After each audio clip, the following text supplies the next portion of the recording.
Welcome to Our Future is Kind, a podcast exploring how we build the future we want to live in, one kind act at a time. I'm your host, Michael G. Neece, president of Our Future is Kind, and your trusted companion as we search out kindness strategies we can use in our everyday lives.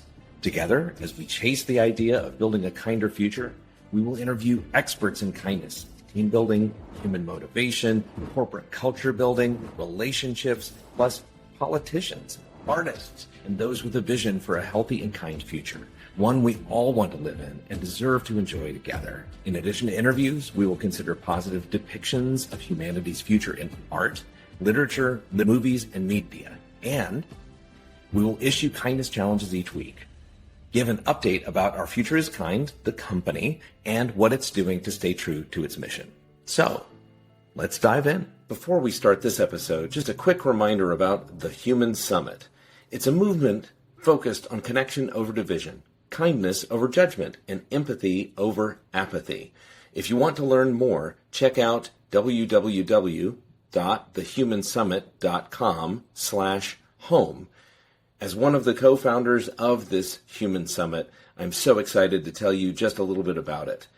Co-founder Kevin Hunting and I have put this together with an amazing board of advisors, and we can't wait to share it with you and the rest of the world. Check it out now and reach out to us if you have any questions. Today's guest is Dina Meyers. She is an industry professional in live entertainment, and I'm so glad to have her here because you may sometimes hear things about the entertainment industry where kindness is there and sometimes where it's not. So we're going to get her hot take on all of that. So Dina Meyers, welcome to the program. Thank you, Michael. It's a pleasure to be here. I appreciate the invitation.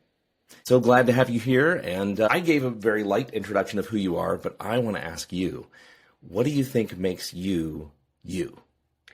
Ooh, that's a great way to start a conversation. And do you mean that in a professional sense or really just more about who I am as a human being? I always tend toward the human being side of things, but you can answer all of it. Sure. Yeah. Well, I think my professional self is a big part of who I am as a human being because I've spent my career in, as you mentioned, the live entertainment space and being in entertainment has really reflected upon what interests me most. And that's kind of the magic that happens when people are in a room together. And maybe that's with some folks on stage and some folks watching, or maybe it's just more in general. But yeah, I love to make magic happen. And if that's around my dinner table with friends and family, or if that's in an arena with a superstar on the stage, building those moments, I think, are unique about who I am as a human being. I have always admired your ability to pull together things. I remember you from way back in our youth where you were so musical and so good at figuring out staging and understanding how things fit together. Can you just talk a little bit about that? Like, where do you find the joy in what you do these days? Yeah, I mean, I think one of the things that's most rewarding for me is the many types of people I get to interact with on any given project. So if you're in finance or you're in law, not to pick on those two professions, you're probably largely interacting with people who are very much like you in terms of socioeconomic background or life experiences or even geographic location. But what's wonderful about what I've been able to do in my career is really getting to know people from all walks of life. And actually, this is an interesting theme, to bring in early in our conversation, given the theme of the podcast. But, you see who a human being is by how they treat people from all walks of life. So when I'm working on a big production, it's very important to me that I have the same type of respect and give the same kind of attention to someone that's on the crew or a driver as you are to maybe the person who's underwriting the project or a performer on the stage. Every single person's role counts and is integral to that project coming to fruition. And it's really a joy to be able to interact with people who are so diverse as opposed to just people that are like you. Yeah, well, that makes the tapestry that much richer when you have to interact and learn about somebody else's trade or somebody else's vision and their belief systems and that sort of thing, right? Yeah, exactly. Very well said. Yeah. So I know that this summer you have been incredibly busy. You have been doing things with a music festival. Can you tell us a little bit about that? Sure. Yeah, I just have come off producing a festival in Greenwich, Connecticut called the Greenwich Town Party. About 8,000 attendees. It was Saturday, Memorial Day weekend with multiple performers. The headlining act was Alanis Morissette. Ziggy Marley and his band played before that, and there was a kids act called Blippi Live that you'll know if you have little ones, and a New Orleans band called Preservation Jazz Hall, and then a smaller stage with all local bands featured throughout the day. So it was a big, heavy lift. I was stepping into shoes of a festival director who had been with the festival since its inception 14 years ago. So there were a lot of tricky relationships to build and nurture to earn folks' trust. But despite some hiccups along the way, the festival came off beautifully. And speaking of magic moments, we had a really tough week of weather during load-in and just dealing with high winds and cold rain, and really made it challenging when you're doing a festival outdoors. You're building the entire infrastructure, so fencing and staging and lighting and trusses and rigging and restrooms. It's all, you're bringing it all in and building a village essentially. We had really challenging weather during the whole week of load-in. And then when Ziggy Marley took the stage, he was just before the headliner, the clouds kind of parted, the sun peeked out, we got a double rainbow, and that was a magical moment. So, yeah. I'm sure everybody was asking you how you pulled that off. Yes, so. exactly. I took full credit for it, of course. Oh, of course. Yeah. I mean, come on. You did put in all that work. So. Absolutely. Yeah. So you mentioned hiccups, and you mentioned that trust is a really, really important thing. On our Future is Kind podcast, we are always thinking about those sorts of things in terms of like, how do we build that trust, and what are the magic ingredients that you put into the soup as you are trying to cook it? I mean, how do you get it so that people really hear you and see you, and that they know you're invested in them and their success? I mean, is there some sort of magic sauce that you have? I don't think it's magic sauce. I think it's fairly intuitive to being a human being, right? It's looking people in the eye, it's shaking their hand, or actually in one instance, someone I worked very closely with on this project, post-COVID no longer shakes hands. So I got used to doing, the arm bump with Sure. that individual, but to have that ritual of greeting and connection and making eye contact, I think to people know I'm really here to work in a collaborative way, and I'm listening to the challenges that you may be having, and I'm hearing them. So I think that's not my magic sauce. That's being a human on planet Earth, right? Yeah, oh, absolutely. Looking somebody in the eye, you can tell an awful lot about how they're doing, how they view you. I mean, if somebody's not having a great day, though, they may not come across in the best way. Do you have, certain moments that you recall where you had to smooth something over, or where you had to really step in and help them do a little self-reflection and get back onto their own track? Yeah, I apologize if all my anecdotes are from this most recent experience, but it's just so fresh. But I can't think of a pretty charged Zoom meeting I was having with probably 3 or 4 people, and one individual was clearly not having a great day and said some things that were specifically unkind to me. And I stopped the meeting and I said, hey, we are all working towards the same goal here. this kind of chatter is not going to help any of us. So let's regroup, reset, and move forward. And I do think he appreciated my taking a moment to kind of reset the stage without calling him out specifically or saying something unkind in return. It was taking a minute to really notice this person's not operating at their best level today, but rather than calling that out, let's just kind of reset the table. And it helped. And then I actually did, phone him one-on-one afterwards to have a more intimate conversation about what had occurred. But I think it was important in that moment to change the tone of the conversation, and also helped to continue earn the respect of other people on the call or on the Zoom, recognizing that I wasn't going to accept being spoken to in that way, but still was able to refrain from reacting in a combative or defensive manner. I have long said that what leaders tolerate is what they cultivate. Yeah, absolutely.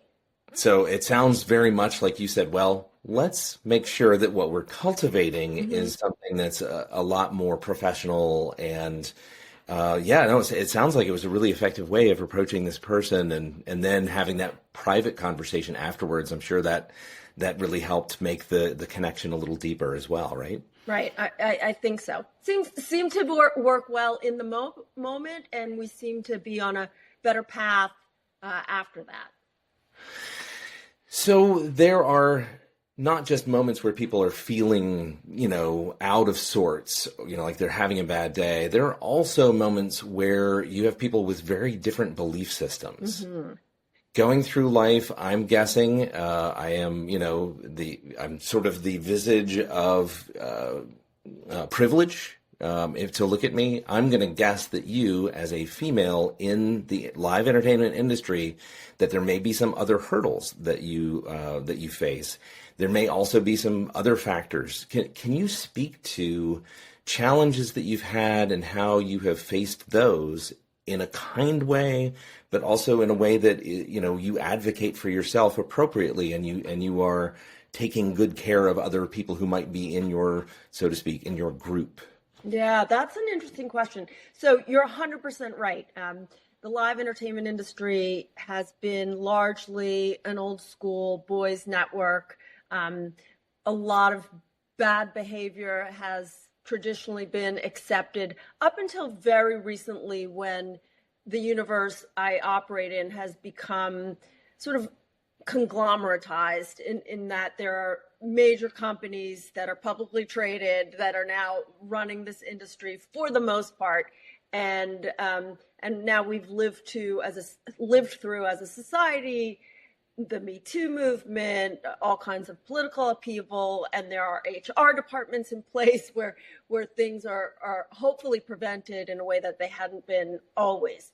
But early in my career, in my 20s, absolutely, I was touring, and I'm not sure. Yeah, I guess I should speak about it openly. But I was touring with the three tenors, who are very famous: Pavarotti, Domingo, and Carreras, and one of those three gentlemen in particular took a liking to me and made very repeated overtures toward me. And I was in a tricky position because he was the star of the show, or one of the stars of the show. We were all there. We were all working because of his capabilities as a musician. And also, I worked for the promoter who was paying for everything and taking the financial risk. And he recognized that this individual had a comfort level with me and an interest in me. And so he wanted me to continue to be with that person in private planes and in backstage areas. So I've thought about this a lot post Me Too. I'm grateful for the upbringing I had and my parents and other people in my life, because even at that very young age, I had the agency to not back down in my rebuffing, but I also had somehow the skill to do it in a way that was kind and respectful, and I was able to maintain a level of professionalism with still, some winking and some nodding and some flirting, but with nothing ever overtly crossing the line. And that was tricky to do. And if I met a 23-year-old young woman today, I would never put her in that position or ask her to be in that position. And I'm pretty proud of myself for how I handled it and maintained a relationship with that artist to this day, almost 30 years later. So I think that was an instance of where I was put into a circumstance that was very unfair to me and very inappropriate, but I handled it in a way that worked for everyone and where no lines were crossed. Another instance that I'm remembering is I spent a few years in LA working for one of those big companies. I worked for AEG, and I don't know if I should say this on a podcast, but I was having a bad day one day, and my boss said something very crude as what I needed to be in a better mood, and it was sexual in nature.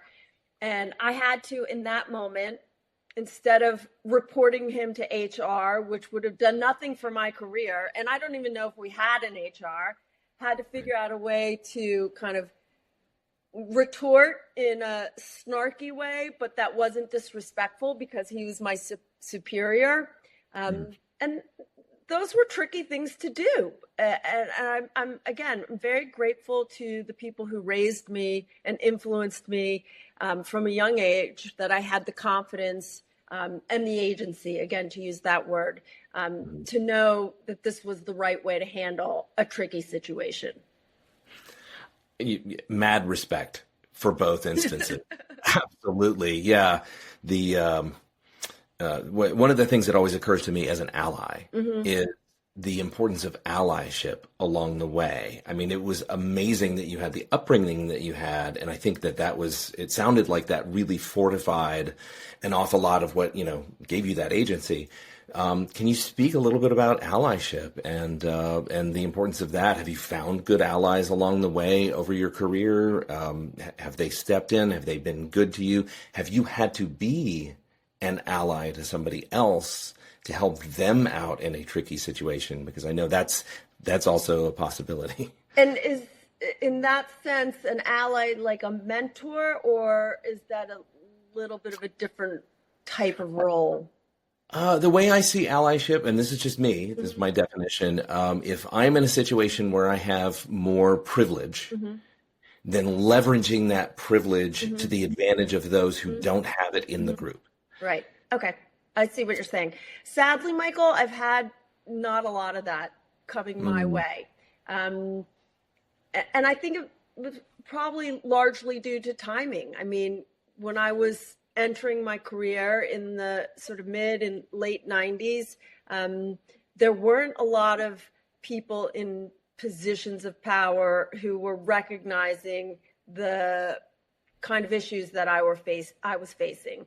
Have I provided that for other people? I hope so. And I think I have, yes. But sadly, no one really stands out as having been an ally for me in those kind of specific situations in earlier parts of my career. They're not always easy to find. Yeah.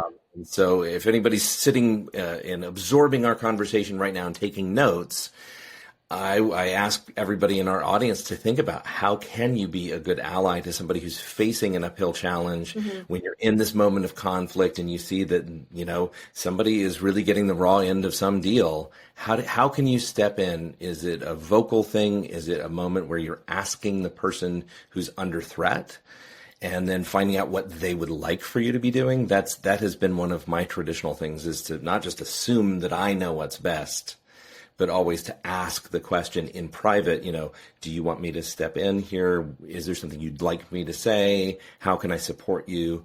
Sometimes just being that listening ear has been, really helpful, at least so I've been told. Yeah, no, I think that's spot on. I did recently work on a project, and I had two people in support of me. And I don't mean for this conversation to be so focused on gender issues, but one of them was a man and one of them was a woman, and they were both young to us, late 20s, early 30s. And they were sort of in an equal position in terms of what their roles and responsibilities were, and almost working in partnership underneath me. And I did notice very quickly that there seemed to be a bit of a power struggle from the male in wanting to seem sort of superior to the female and wanting to designate tasks to her when it wasn't really his position to do so. And I did take them each aside separately and had very different conversations with the young woman. I just made her know that no one was supposed to be giving her assignments other than me. And it was within her absolute right to kindly and gently say, thank you, but no thank you. I know who I take direction from. And then also had, again, a kind and gentle conversation with the young man. And to his credit, I don't even think he had an awareness of what he was doing. So just giving sort of the bird's eye view of the situation to him, with my perspective and gentle nudging, I think it helped him in a way that he didn't even know he needed to be helped, because he wasn't mean-spirited about it. Sure. I think he also had come from privilege, being a white male and having been sort of grandfathered into a role because of family connections.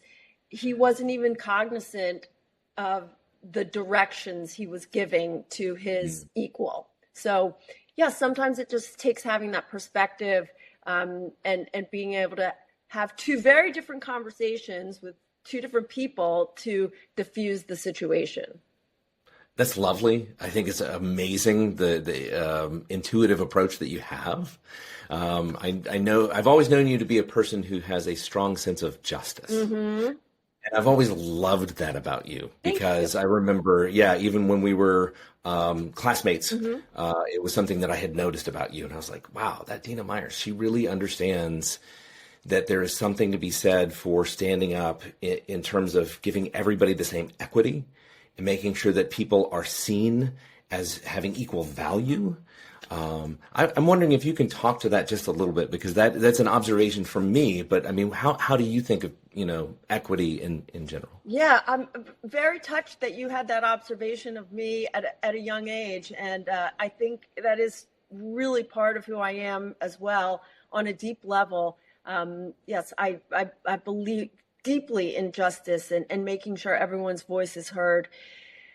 I think living through the times we've lived through over the past 6-8 years, again, from Me Too to George Floyd, I think a lot more people have an awareness of justice and making sure everyone has a voice. And hopefully I'm staying apolitical here, but we're now seeing maybe a backlash to that. I don't know if the pendulum had swung a little bit too far. It's not my position to say, but now we have an administration that is really trying to take a lot of that apart. So I'm really hopeful that, I'm just getting choked up thinking about it, but I'm hoping that our greater sense of humanity as a people prevails, and that we don't slide too far back, because while these movements were disruptive, they were important, and they were important in helping marginalized people find their voice or allowing people in the majority to hear voices that they not necessarily given credence to in the past. So I think we're at a very tricky precipice right now, and again, I'm really not trying to be political, because this is about who we are as a nation, as people, as humans, not about who we vote for, or our economic status, or what determines who we're going to vote for. But I think being able to see people for who they are, and help folks who don't have a voice to find their voice, or to nudge your neighbor to hear their voice, I think is something that we all need to continue to do. I love all of that. Yes. And I think it is incumbent upon anybody who has any amount of a good life to look around and get a sense of, does everybody else? And if there's a firm no on that, then the question should be, where do I step in to help? How can I help? Where do I need to listen more? How can I lift others up? I know that it's part of many different religious traditions to try to find charitable ventures and to try to find moments where we can step in and lift others. Is spirituality a big piece of who you are as well? Is it something that, are there religious practices that you invest in? Absolutely. In fact, I just came right before this from meeting with my new rabbi. I live in Rumson, New Jersey, and we just hired a new rabbi. And unfortunately, during his welcoming, I was in Connecticut producing this festival. So I scheduled an appointment to go meet with him in his office and welcome him and introduce myself. The answer is yes. My Jewish tradition does inform a lot of my values. And yes, I am a spiritual person, but I know plenty of people who are maybe not so religious or agnostic or connected to no religion, who have an equally powerful sense of standing up for what's right and for being just. So I don't think they're mutually exclusive. I don't think you have to be a religious person to live a just life at all. For me, they happen to fit well together, and Right. they work well for me and my family. But I by no means think having a religious life is a requisite to living a just life and looking out for those who have less. But, the big tenet of Judaism is the phrase tikkun olam, which means to repair the world. And that's something I try to carry with me in everything I do. So that speaks to how we treat our environment. That speaks to how we help those who are less fortunate than we are. All the things. Right. And I am absolutely aligned with what you're saying here. I have always wished for some sort of a religious call, a sense of what is out there, but I'm still sort of a wanderer who is hoping for that call. So we'll see. But yeah, I think you're absolutely right. There are different faiths that get there, and there are those who don't have a specific faith, who can see the suffering and have empathy and want to step in and do good work. And that leads us to something that I love to ask of all of my guests. So if you'll go with me on this little thought experiment, Dina, you and I are going to step into a time machine. We're going to go forward 100 years. So it's now 2125. And as we are stepping out of the time machine and looking around, let's pretend that humanity got our act together. We did all the right things. Mm-hmm. What's the evidence that you're looking for to say, yeah, we got it right? And are you going to a museum? Are you going to a live music event? Where are you going to try to look for this evidence? I'm going to go to Venice and make sure that no one is spending $55 million or the equivalent of $55 million on a wedding. That is, okay. No, I think income disparity and, the have and the have-nots, we are living in unprecedented times right now, where and I don't know Jeff Bezos, I don't mean to make a judgment upon who he is as a human being, but to spend that amount of money on a celebration amidst the great suffering that is happening all around the planet, the wars that are being waged in obviously in Ukraine and Israel and Iran, but all through Africa, wars that we don't even talk about. I just wish that not even the 1%, the 0.0001% had more of a sense of what their charitable, what their wealth could have the power to do. And I'm a capitalist. I'm a proud American. I believe in our system, but something is out of whack when the haves are so far away from the have-nots. So I am hoping that 100 years from now, there will not be starving children, not only in Africa, but in the streets of New York City and in rural America, and that perhaps the wealthiest amongst us still have their yachts and their Park Avenue triplexes, but maybe they don't have 7 other homes. Maybe they have 6 other homes, and that value of that 7th home is feeding a lot of people and helping protect the environment. So I would say wealth disparity is something that I'm going to look for when we get out of the time machine. I think that is a great idea, to look to see, are those of us in most need getting what we need, and are the people who are eating their, awesome escargot and other treats, are they spending the $55 million on a wedding? Right. So let's pretend that all of this has happened and that the world is in its best possible state. Okay. What are those things that got us there? What are the brave acts that we are going to have to bite into right now to build that better future? Well, it's exactly why you started this podcast, I'd imagine. It's act of kindness. It's seeing people suffering and knowing it's your responsibility to jump in and lend a hand. And I think it's kindness to our planet. We are so lucky to have this incredible universe that we live in, and we've been treating it with disrespect. We need to treat our planet with as much respect as we hope to be treating one another with. And it will continue to care for us and nurture us, but only if we can be kind to it. So I think, you are spot on in having this kind of conversation with people from all walks of life and all different industries, being kind to our fellow humans and to our planet Earth. That's it, right? And that can take a million different shapes and mean different things to different people. But I think you have already hit the nail on the head with this conversation. Well, I certainly get it wrong a lot of the time, and that's one of the reasons why I ask people who I know have a great sense of justice and who really do care about others, and that's why I'm always asking you as an expert in this to see what guidance you have.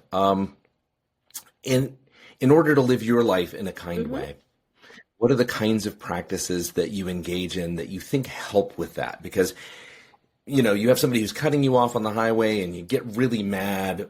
You could go in a lot of really dark directions with somebody who's really treating you bad in a moment. They're yelling at you. There's just something wrong. But you don't do that. What are the things you think, help you with this? What are the practices that you do? So breath work, really just taking a deep breath. And I do it all the time. I encourage my son to do that.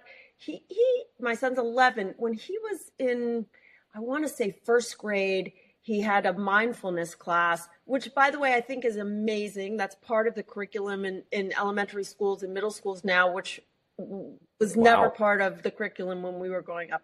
Mindfulness, teaching kids that when they get frustrated or when they get angry, instead of lashing out, she used to do this trick with them, and I know this is an audio medium, not a visual one, but where you take one hand and hold it out with your finger spread, and take the other hand and the index finger and trace each finger, and as you go up a finger, breathe in, and down a finger, breathe out.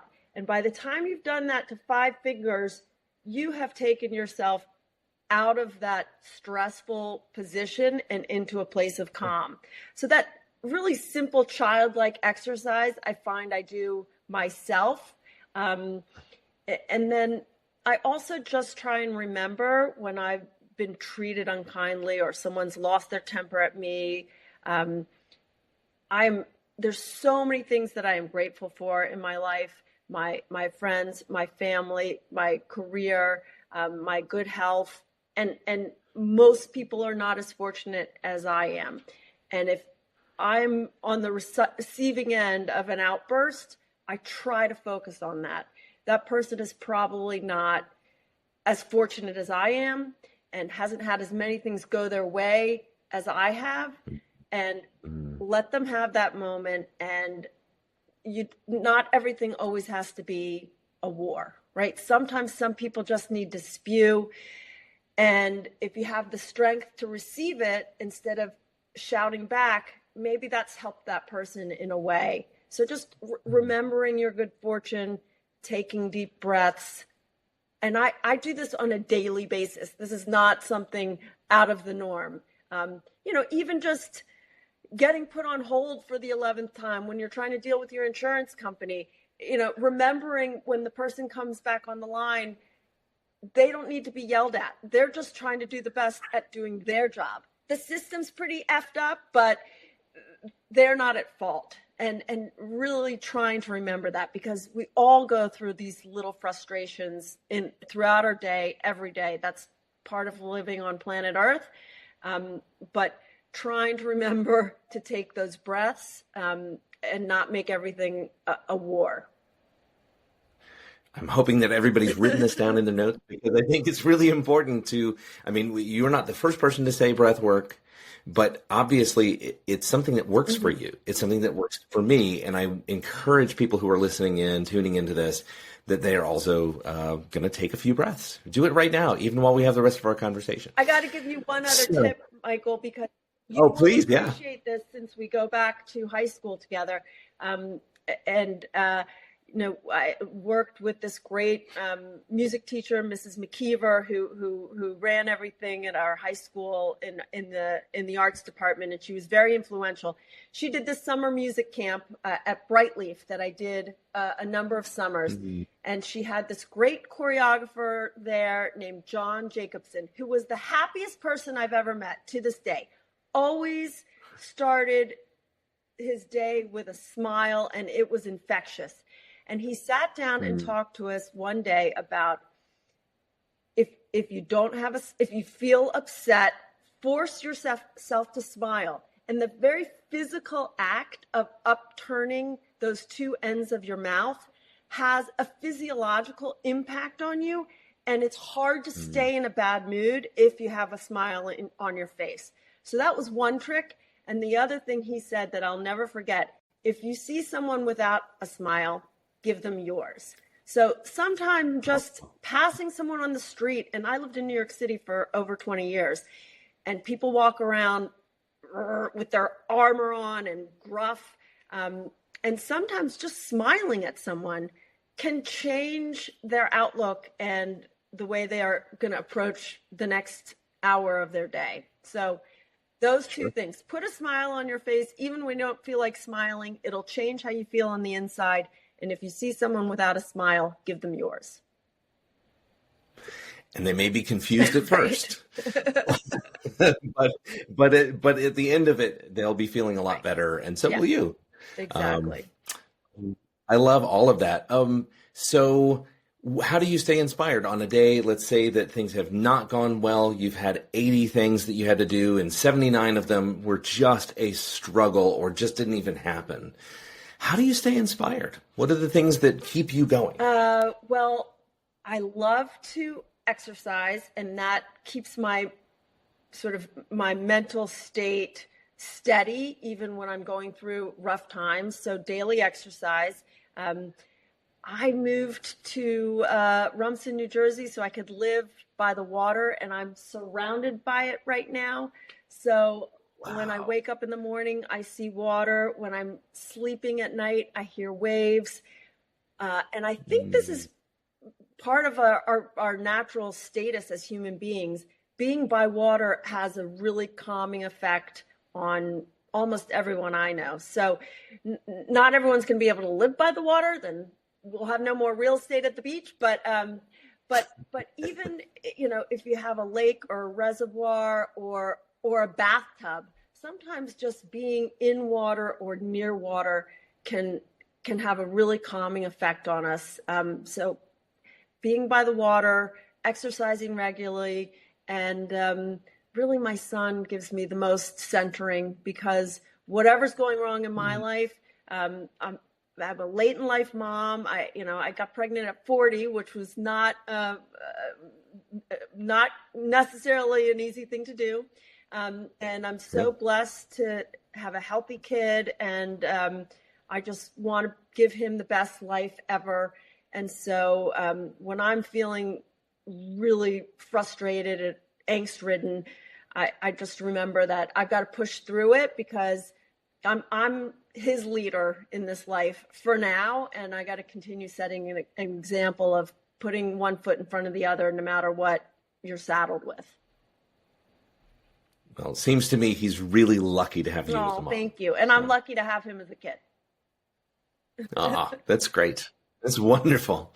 All right. So if people want to get in touch with you and get a little bit more personal one-on-one wisdom, they want to support you in what you're doing, what are you doing next that's huge, and how can people get in touch with you? Well, this is part of the challenge of being a freelancer and an entrepreneur. Is I put all my energy into this project, the Greenwich Festival I was mentioning, and was completely myopic and focused on it for the last 6 months. So now I have some space to figure out what is the next project. I can't announce it yet because I don't know yet. Okay. But I'm relatively active on LinkedIn. So if anyone wants to find me there, that's probably the best way to start. Sounds good. LinkedIn. Yeah, it's a great place to find Dina Meyers. You all should be looking her up right now so you can send her a message and just thank her for this great conversation and all the wisdom that she shared. But also, if you have that next gig, definitely look her up. Let her know. Absolutely. You never know where your next opportunity comes from. That's true. Absolutely. So, Dina Meyers, I have really loved this conversation. It's so good to catch up with you after all these years. Do you have any? Thank you, Mike. Do you have any? Yeah. No. I'm really pleased that we had this time together. So am I, and I'm really pleased that you're focusing on kindness. And if we can all do that, our time capsule will treat us well. Fingers crossed. Yeah. So any last bit of wisdom that you want to share with everybody before we sign off? Have a great July 4th weekend. And no matter how much you love America or are critical of America in this moment of being a pretty polarized nation, let's all enjoy a holiday weekend and remember that we are all one. Love that. All right. Well, thank you again for being on Our Future's Kind. My pleasure. Thank you so much, Michael. Be well. This episode's kindness challenge. Number 1, pause and breathe. When faced with frustrations or unkindness, take a deep breath before reacting. Practice the finger tracing breathing exercise that Dina mentioned during this episode. Number 2, give yourself a smile. Even if you don't feel like smiling, try it out. Gently lift the corners of your mouth. See what happens. If you notice someone else isn't smiling and you are, share yours with them. Small gestures can shift the moods and brighten days for other people. Number 3, respond with grace. When someone is unkind or has a bad day, try to receive their behavior without escalating conflict. Remember, many people face hidden struggles and may just need compassion, not confrontation. Want to stay inspired and do more kind things in the world? Try this out. Number 1, exercise and movement. Keep your mind steady and your body energized through regular exercise. Believe it or not, this will help you be more inspired. Number 2, being near water. Live near the water, visit the water, go get in the bath, go get in the shower. Just be near the calming presence of water and nature. Number 3, remember your family. Just like Dina finds purpose and motivation in being a strong, loving example for her son, you can do the same for your family. Thanks again for listening to our Future is Kind podcast, a podcast in search of a kinder future. Go out there and do something kind.